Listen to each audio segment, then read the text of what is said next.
네, 오늘 장선 전략 시간입니다. 코스피가 2000선 안착을 앞두고 현재 숨고르기를 하고 있습니다.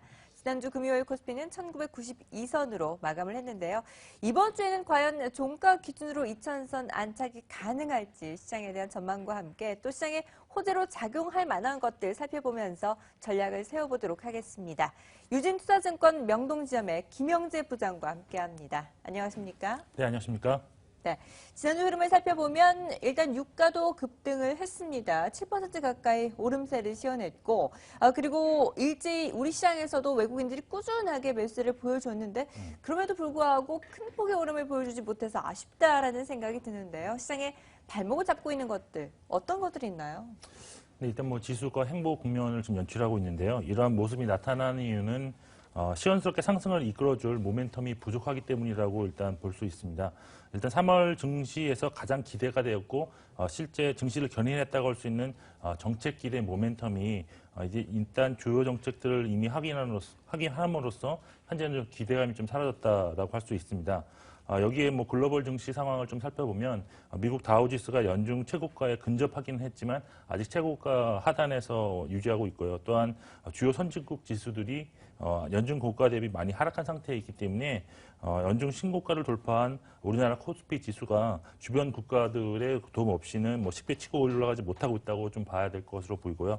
또한 외국인의 매수 행태도 좀 지수가 급격히 상승하지 못하는 원인을 찾을 수 있는데 외국인은 어느 특정 업종이나 뭐 특정 종목을 집중적으로 매수하는 액티브한 뭐 성격의 매수를 하기보다는 우리나라 지수를 전체로 구성해서 바스켓을 구성해 뭐 골고루 투자하는 패시브 성격의 매수를 지금 하고 있고 또 매수 금액도 과거 비해 절대적으로 크지 않은 상황이기 때문에 기관의 매도세를 좀 능가하지 못하고 있는 점이 지금 횡보 상태에 있는 코스피를 설명할 수 있겠다고 볼 수 있겠습니다. 네, 말씀하신 것처럼 기관이 매수에 좀 동참을 해줘야 될 텐데 아직까지 시장에 발목을 잡고 있습니다.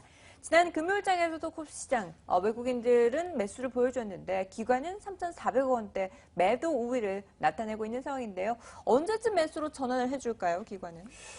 현재 뭐 기관은 현재 그 밸류에이션 부담감으로 인해서 쉽게 지금 매수하지 못하고 있고 여기에 환매가 지속적으로 나오고 있다고 좀 볼 수 있는데요. 우선 현재 뭐 코스피 지수가 12개월 선행 뭐 추정 이익 기준으로 보면 PER 11배 수준에 지금 위치하고 있습니다. 이는 2011년 이후에 가장 높았던 11.2배와 좀 유사한 레벨이라고 할 수 있는데 그동안의 뭐 애널리스트들의 그 실적 추정이 보수 쪽에서 조금 현실화되긴 해도 기업 이익 증가보다 지수 상승이 지금은 좀 더 빨랐다는 그런 판단을 하고 있는 것 같습니다. 따라서 이런 밸류에이션 부담감이 해소되기 위해서는 기업들의 이익 증가 또는 지수 하락으로 밸류에이션 수준이 좀 낮아져야 하는데 기업들의 이익이 증가하기 위해서는 역시 뭐 수출이 좀 중요한 변수로 작용할 것으로 지금 보고 있습니다. 수출 증가에 관해서는 미국과 중국의 그런 경기 그 선행 지수가 반등할 가능성이 높다는 그런 증권사 리포트도 있었던 만큼 실적 성장이 향후 뭐 기관의 매수의 핵심 포인트라고 할 수 있는데요. 그렇지만 실적에 대한 추정치가 아직은 뭐 좀 다보 상태에 있기 때문에 실적을 제외한 강력한 모멘텀이 출현하기 전까지는 기관이 현재 지수대에서 뭐 매수 가능성은 좀 크지 않을 것으로 보입니다. 결국 지수가 조정을 보인 이후에 밸류에이션 매력이 다시 생기는 상황이 오면 기관이 매수를 좀 이끌지 않을까라고 좀 판단하고 있습니다. 네, 기업들의 실적이 큰 폭으로 오름세를 시현할 것이다라는 기대감이 있어야 되는데 부족한 상황이고 시장을 끌어올릴 만한 큰 모멘텀이 부재한 모습이기 때문에 당분간 기관이 돌아오기는 좀 어렵지 않을까 생각을 하고 있습니다. 자, 그리고 환율도 좀 챙겨보도록 하겠습니다. 달러 대비 했을 때 원화 환율이 급격하게 하락하면서 결국 1,170원마저도 내주고야 말았습니다. 그에 따라서 뭐 물론 원화 강세가 이어지다 보면 수출 기업들은 호재로 작용할 것으로 예상이 되고 있는데 관련주들은 어떻게 대응을 해야 될까요? 일단 뭐 환율 하락 속도가 예상보다 좀 급하게 지금 나타나고 있어서 단기 바닥이 좀 오지 않을까라고 지금 추측을 하고 있습니다. 현재 원화 강세는 미국 금리 동결에 따른 달러 약세와 또 한 달 정도 진행되고 있는 위험자산 선호 현상으로 신흥국에 대해서 뭐 채권과 주식시장에 자금이 좀 유입이 되면서 한국도 주도적인 신흥국은 아니지만 더불어 원화 강세가 좀 나오고 있는 중입니다. 이러한 환율의 가파른 급락은 향후 주식시장에는 좋지 않을 것으로 보이는데 완만한 환율 하락은 외국인의 그런 자본이익을 기대하면서 자금을 유입을 좀 지속시킬 수 있지만 급격하게 하락하는 모습은 외국인들이 목표로 하는 환율 수준에 빠르게 접근하면서 외국인의 신규 자금 유입을 좀 저지할 가능성이 있습니다. 환율은 뭐 여러 가지 변수에 의해서 움직이는 것으로 뭐 단기적인 이슈 전망은 좀 가능하지만 중기적 환율 전망은 잘 맞지 않는 것으로 보여서 전략적으로는 좀 무의미하다고 저는 생각하고 있는데요.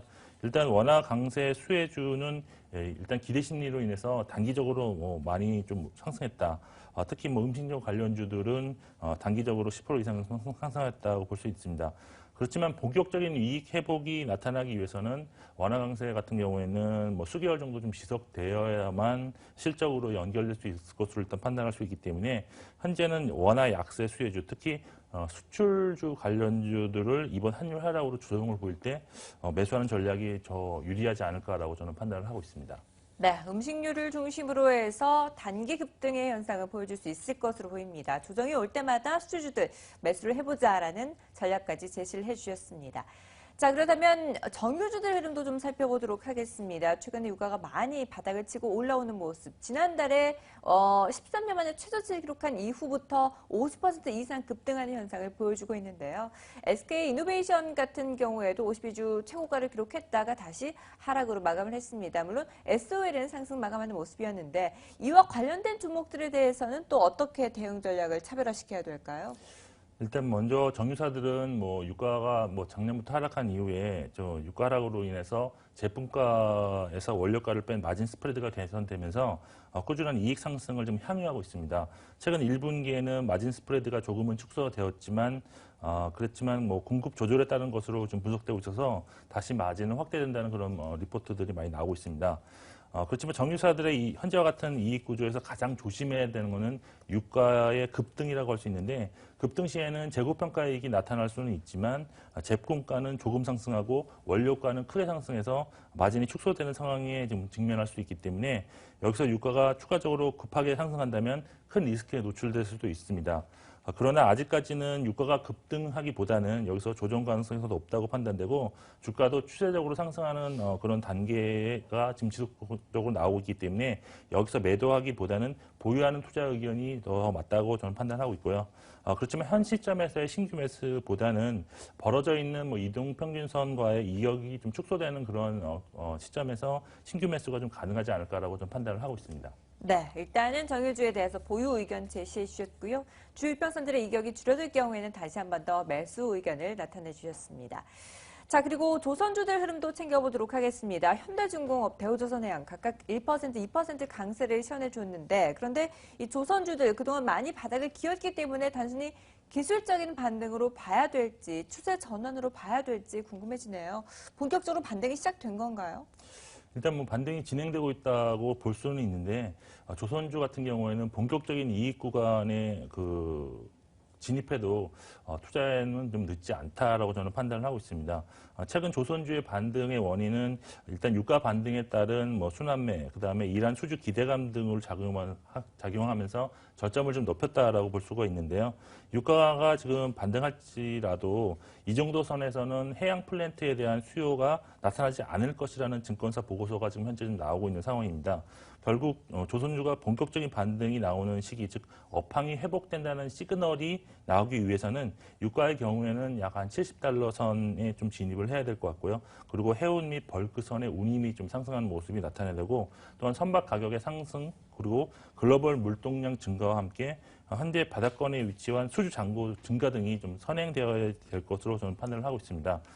당장은 뭐 좀 매수가 좀 부담스러운 시기다라고 볼 수가 있는데 추후 매수를 할 타이밍이 오면 지금 현재 기술적 분석상으로 보면 현대중공업의 차트 및 수급이 가장 양호한 것으로 좀 나타나고 있어서 향후 업종 내에서는 최선호주가 현대중공업이 될 가능성이 높다라고 저는 보고 있습니다. 네, 일단 확실하게 업황 자체가 턴어라운드 될 만한 시그널이 나오기 전까지는 일단 지켜보시기 바라겠고요. 그리고 그 안에서 관심 가져볼 만한 종목으로는 현대중공업을 꼽아주셨습니다.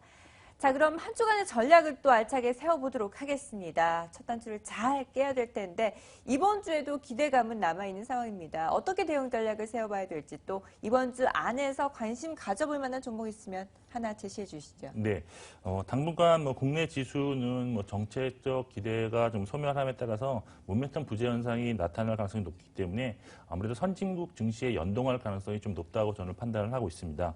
따라서 일정 부분 현금을 좀 확보한 가운데 외인 매수 대금 증가 시에만 신규 매수하는 전략으로 좀 대응하실 것이 좋다고 보여지고요. 당분간은 좀 보수적인 관점에서 시장을 바라볼 필요가 있는 기간이 될 것으로 예상을 하고 있습니다. 일단 관심 종목으로는 삼성전기를 좀 갖고 나왔는데요. 최근 삼성 갤럭시 S7 출시와 관련해 관심을 받고 있는 가운데 증권사들의 리포트를 좀 종합해 보면 1분기 실적은 물론 2분기까지도 직전 분기 대비 실적 개선 흐름이 이어질 것이라는 전망을 공통적으로 좀 제시를 하고 있습니다. 이는 갤럭시 S7의 출시가 예전보다 달리 좀 앞당겨지면서 실적 개선으로 좀 이어진다는 분석인데요. 여기에 수급적으로도 보면 기간에 지속적인 매수가 이어지고 있는 가운데 2일 연속 외국인도 매수하는 모습을 보이고 있고 기술적 분석상으로도 보면 아직까지 중기적 추세가 자리를 잡았다라고 볼 수는 없지만 추세 전환을 위한 시도가 지금 꾸준히 나오고 있어서 저점 상승에 대한 기대감을 좀 높이고 있습니다. 2분기까지 실적 호전을 한 이후에 그 이후에는 듀얼 카메라 양산 공급이 좀 예정되어 있어서 결국 삼성전기의 주가는 상반기에는 실적 턴어라운드 그리고 하반기에는 듀얼 카메라 모멘텀이 중화권 고객들을 중심으로 나오면서 주가 상승에 촉매제로 작용할 것으로 좀 판단을 하고 있습니다. 네. 시장에서는 외국인들이 꾸준하게 매수를 보여주고 있는데 이 매수 규모가 확대될 경우에 적극적으로 다시 한 번 더 매수해보자라는 의견과 함께 관심 종목으로는 삼성전기를 꼽아주셨습니다. 참고해서 전략을 세워보시기 바랍니다.